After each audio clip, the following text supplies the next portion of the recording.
The engine is shipped without oil. Refer to the engine manual or engine video for the proper amount, type, and weight of engine oil and fill.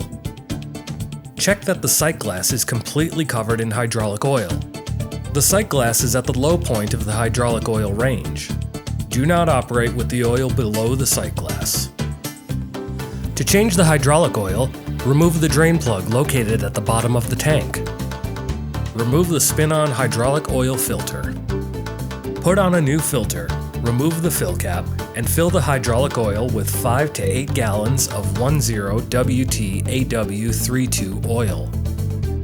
Periodically raise one side of the unit at a time and spin the wheels to check the wheel bearings.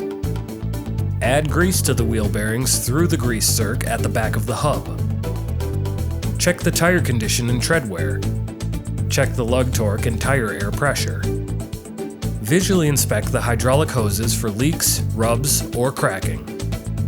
Spray dry lube down the handle release guide tubes and handle pivot areas. Inspect the unit for general condition. Check for loose or lost fasteners, leaks, and general condition items. Check that the e-stop wire has not become damaged. Start the unit and verify that the e-stop kills the engine. Check that the engine switch also stops the motor. Check the condition of the tow bar.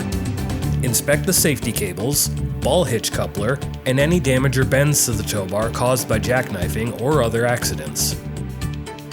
Inspect the latches and pins to ensure they work properly to safely secure the hitch.